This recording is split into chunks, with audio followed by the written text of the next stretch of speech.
This one I would consider to be a straightforward prophecy, explicitly future. So the context is that Jacob is on his deathbed, and he gathers his 12 sons around him, and he says to them, gather yourselves together so that I might tell you what will befall you in the latter days.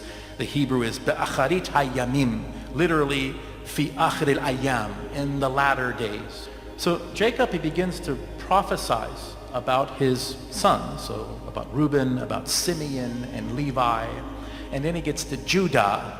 And Judah, in the latter days, is the eponym of the entire group of Bani Israel. The Bani Israel collectively are known as Yehudim, the Jews.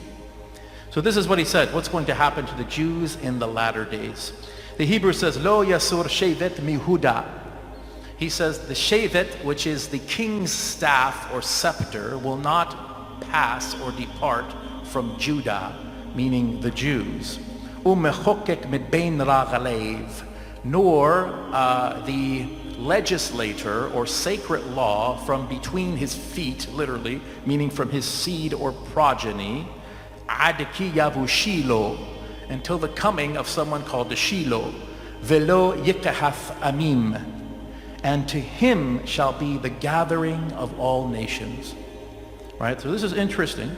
It seems to say that prophecy, so what does the king's staff represent, the scepter? According to the New Testament, it seems to indicate prophecy. So Matthew 21:43 and 44, Jesus is reported to have said to the Pharisees, have you ever read in the scriptures?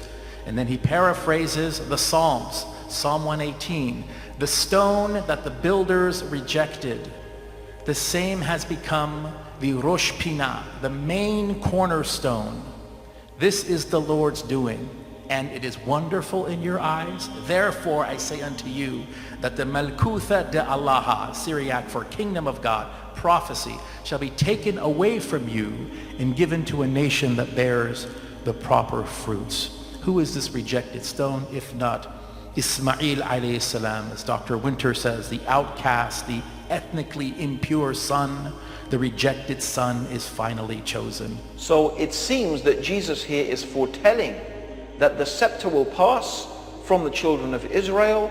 The stone that is rejected, meaning Ishmael, will in fact become the cornerstone, the very corner, the very thing that holds monotheism together. Since the Jews have rejected him as the Messiah, therefore the covenant will end with them and it will be passed on to the descendants of Ishmael.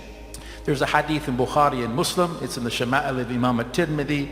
The Prophet ﷺ is reported to have said, أَنَا الْحَاشِرُ الَّذِي يُحْشَرُ النَّاسُ عَلَىٰ قَدَمَيَّ. I am the gatherer upon whose feet all of humanity will be gathered.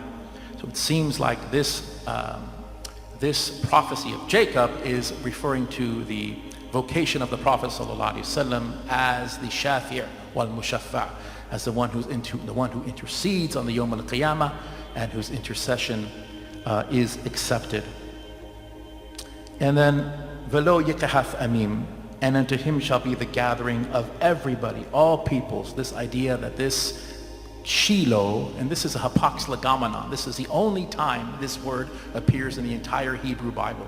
It's very, very mysterious. What does Shiloh mean? Gesenius says that the root is shalah, which means something like peace or tranquility, and he will actually translate this as the peacemaker.